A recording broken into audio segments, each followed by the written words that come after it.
You know what I find so crazy is how people will try to put a smoke screen over you. They'll try to project themselves onto you so much. And if you're weak and if you don't know yourself, you will fall for that shit. You will believe it. You will think, what is wrong with me? Why, what am I doing for this person to be treating me this way? But you shouldn't look at things like that. You shouldn't look at it like that. Instead, you should think, there's something seriously wrong for this person for them to want to treat a person like this. This is my whole philosophy of life. You know, we're all taught the golden rule. We're all taught these sayings that kind of just go in one ear and go out the other. And not a lot of people take the time to pick them apart and see what they're about and apply them to their life or test them or, see if they're even freaking true. Nope, it's like everybody, the older generations I'm talking here, the older generations, see, I am a millennial. So I'm talking about the generations before me. They are so quick. Like, I'm not, like, they're the type of people who you give them a set of rules and they'll never question the rules. They'll just follow them. They'll never step outside of the line, and then they will absolutely become like a militant guard for this idea. And they will absolutely try to, kick you in the face with their boots, metaphorically, with their theories and stuff. And because if you don't follow along with it, and I'm just not the type of person to hear somebody say, man, it's really dangerous to go down that road. My first thought is, well, damn, what's down there? Are you just scared, or is it actually dangerous? So I want to go down the road. I want to investigate. I want to go see if it's actually dangerous, or are you just being like operating out of fear and being violent because of that fear? So many people of the older generations, that's why our world is the way it is because there's so many people who are okay with just doing their job, doing what they're supposed to do, even if it's wrong, even if it's fucking wrong. They'll just do it anyway because it's their job, or they'll not do something because it's not their job. Like, they're not going to pick up trash because it's not their trash. But is it your earth? Are you a part of this earth? Yes. So why wouldn't you pick up the damn trash? It makes me ill, you guys. It makes me ill how people could be this way. They're like, so many people will just turn the blind eye. They'll just look the other way if something's going on. And if it's not somebody that they love or care about, and sometimes it could even be somebody they love and care about, but if there's no benefit to them, it seems like they're not going to help you. They're not going to be there. If it's not going to make them look better to help you, they're not going to do it. If it's going to make them look a certain way, they're not going to do it. They have all these ideas of what life is like, but it's not actually that way. It's insane. It's insanity is what it is. Hey, get away from that succulent. Naughty kitty. And dealing with these types of people, it's hard. And for the first, for all of my 20s, it drove me crazy. It drove me crazy to watch people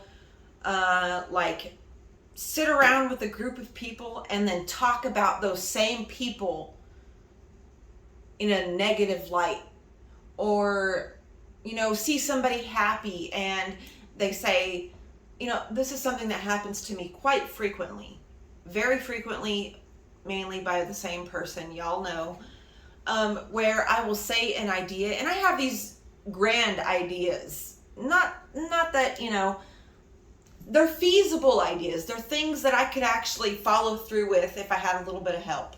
If I had somebody who could navigate other sides of it. Or it's just like something like a dream, or like a focus I'm working on, or something I'm working towards. And I'll get this same feedback constantly from one person, and it's, oh, that's never gonna work. Oh, that's crazy. Oh, that's too much. You're doing too much. That's too much. That's insane. That's never gonna work. And it's like, and for a long time, you guys, a long time, I believed that. I really did. I believed that I could not, and it was because I didn't have a strong sense of self, is the only reason I believed these things, is because I didn't, when I heard somebody say something about me, I instantly was hurt by it, because I didn't know if it was true or not, because I had never stopped and looked inside of myself. I had never stopped and asked myself, well, is that true? Do I believe that? Am I really, and I wasn't honest with myself. And that's the bigger part, is I was not willing to be honest with myself about who I actually was. I knew it. I knew who I was. Like, I knew what I was doing, but I could never admit to it to people. And it was really hard. But once I got over that little hump of, okay, this is most people's story. Most people's story is basically this. We have a okay to fucked up childhood. It's somewhat, we all get messed up in childhood. Whether your parents were good or bad or this or that, something happens to you usually in childhood where it sticks with you and it changes you. And so you go into teenage years, things are really hard because you're turning into a teenager, and possibly there's a big old blow up, something happens where you separate from the family unit, and then you go through a partying stage, and then you come to a realization of, oh my God, I can't keep living this way. And hopefully you find yourself at the other end of that with compassion. That's most people's story, and that was my story as well. Granted, there was a lot of things in between there that most people around me weren't going through. But once I was able to claim those things, just like I was claiming the great things about myself, when you're able to take those things in, those negative things about yourself, the way that you react, there's a lot of negative things about me, okay? I compared to other people, I overreact. And I don't think it's so much overreacting. I think it's just reacting at an appropriate level where most people are used to pushing things down and not reacting at all because they're afraid to make waves. They're afraid to be seen as this or that. And I'm not. I've never been afraid to feel those things and be seen a certain way or whatever. But once I was able to look at those things, grab them and hold them close to me and tell people, listen, I don't put up with things like A, B, and C, and A, B, and C, D, and E is going to happen if you do these things. If you do this set of behaviors, this is going to happen because this is how I operate. And when you can really be honest with yourself about yourself, and I'm talking the negative aspects, not the positive. I'm talking the negative things, okay? Because a lot of times they're not really negative. If you can look at them from a different light, they are just fear. It's just fear. That's it. It's fear. And so many of us are caught up in this web of fear that we're afraid if we claim one thing, if we claim that thing about ourselves that everyone says is true, then it makes us that. But that's not necessarily true. You can claim it, and once you claim it and recognize it, then you can cast it away. You can choose. God gave us free will. Spirit, universe, goddess, Mother Earth, whatever you call it, whatever you follow, it gave us free will, okay? And free will, that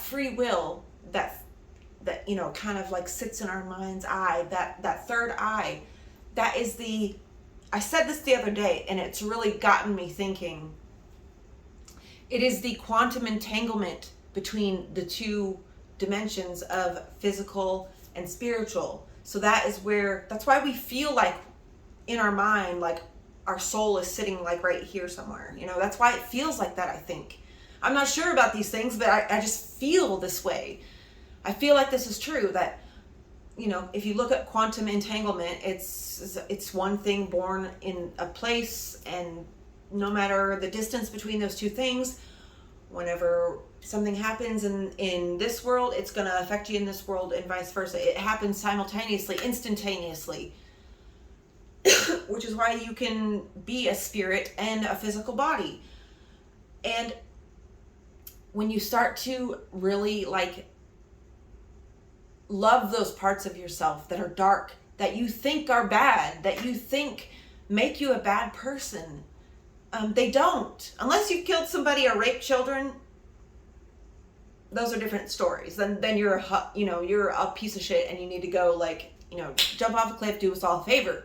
But in other cases where it's just like you're clumsy and you stutter and you whatever, this, that, or the other, those things don't make you a bad person.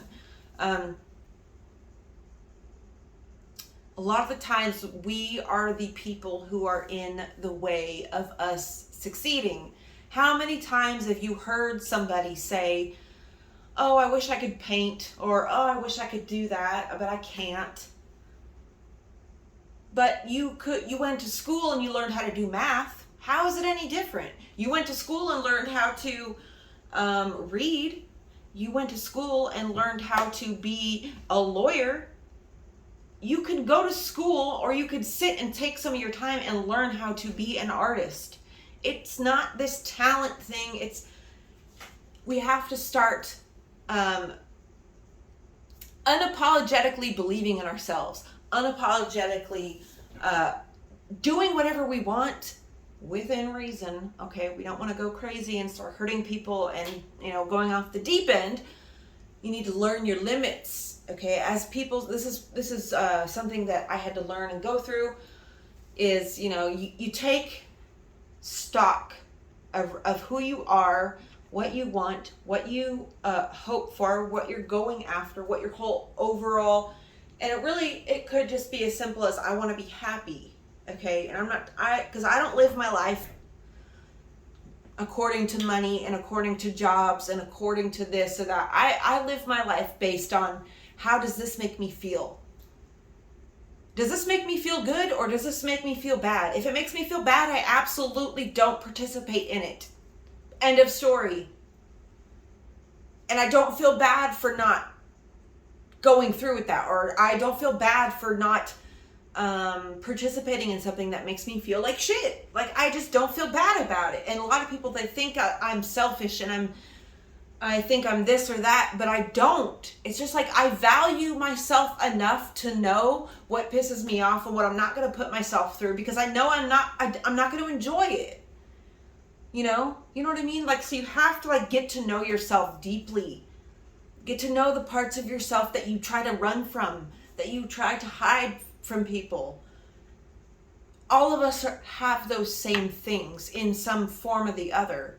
Okay? All of us have plights. We all have things that broke us in our childhood. We all of us do. We all have the same story. We all basically want the same things. I've talked to enough people in my life to know that this is true, that this is the truth, that we all just want to be happy, be healthy, and be able to love and be with our families in a nice, comfortable home. That's what we all want. No matter where you're from or what you're doing or where you live, that's what we all want. And when those things are threatened, in different ways, and a lot of behaviors can